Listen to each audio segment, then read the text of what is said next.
Hello everybody, welcome to the session.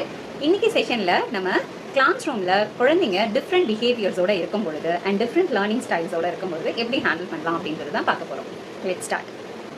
As a pre primary teacher or nursery டீச்சராக நீங்கள் இருக்கும் பொழுது உங்கள் கிளாஸ் ரூமில் கிட்ஸ் வித் டிஃப்ரெண்ட் பிஹேவியர்ஸை நீங்கள் அப்சர்வ் பண்ணுவீங்க.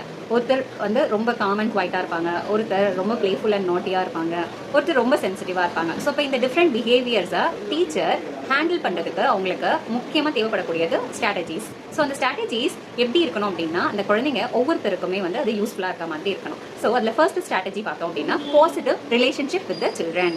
ஸோ பாசிட்டிவாக டீச்சர் அந்த சைல்டுடைய ஃபீலிங்ஸ் அண்ட் எமோஷன்ஸை அண்டர்ஸ்டாண்ட் பண்ணிட்டு பிஹேவ் பண்ண வேண்டியது ரொம்ப ரொம்ப இம்பார்ட்டன்ட்.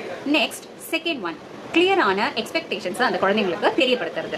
அவங்க என்ன மாதிரியான விஷயங்கள் செய்யணும் அப்படின்னு சொல்லி டீச்சர் எக்ஸ்பெக்ட் பண்ணுறாங்களோ அது ஒரு கிளாஸ் ரூம் ரூல்ஸாவோ இல்லை ஒரு சம் கிளாஸ் ரூமில் இருக்கக்கூடிய ஃபாலோ பண்ணக்கூடிய இன்ஸ்ட்ரக்ஷன்ஸாவோ அந்த டீச்சர் வந்துட்டு ஃபாலோ பண்ணாங்க, அந்த சைல்டுக்கு அவங்களுடைய எக்ஸ்பெக்டேஷன்ஸ் தெரியப்படுத்தினாங்கன்னா child will behave in the expected pattern அப்படின்ற மாதிரி எடுத்துக்கலாம். ஸோ தேர்ட் ஒன் வந்துட்டு பார்த்தோம்னா அந்த சைல்டுக்கு வந்துட்டு டிஃப்ரெண்ட் நீட்ஸ் இருக்கலாம். ஸோ டிஃப்ரெண்ட் நீட்ஸ்னா ஒவ்வொரு குழந்தையோட பிஹேவியரும் ஒவ்வொரு விதமாக இருக்கும் பொழுது கண்டிப்பாக அவங்களுடைய தேவைகளும் வித்தியாசமாக இருக்கும். ஸோ ஒரு குழந்தைய அப்ரோச் பண்ணுற விதத்திலேயே இன்னொரு குழந்தையும் நம்ம அப்ரோச் பண்ணக்கூடாது. நெக்ஸ்ட் பார்த்தோம்னா அவங்களுக்கு தேவையான விதத்தில் இன்ஸ்ட்ரக்ஷன்ஸை கொடுக்கறது. ஒரு சில குழந்தைங்களை நம்ம ஜஸ்ட் ஓரலாக கைட் பண்ணாலே அவங்க ஈஸியாக அவங்களுடைய டாஸ்க்கை முடிச்சிருவாங்க. சில குழந்தைங்களுக்கு நம்ம அவங்களோடய சேர்ந்து அவங்க அந்த டாஸ்க்கை அச்சீவ் பண்ண வரைக்கும் நம்ம அவங்க கூட இருந்து ஹெல்ப் பண்ண வேண்டியது இருக்கும். ஸோ அவங்களை புரிஞ்சுட்டு நம்ம அவங்களை கைட் பண்ணும்பொழுது அவங்களுடைய பிஹேவியர் டிஃப்ரெண்ட்டாக இருந்தாலும் சரி, லேர்னிங் ஸ்டைல் டிஃப்ரெண்ட்டாக இருந்தாலும் சரி, நம்மளால ஈஸியாக இந்த குழந்தைங்களை நம்மளோட கிளாஸ் ரூமில் ஹேண்டில் பண்ண முடியும். So follow this and have a happy learning and teaching journey.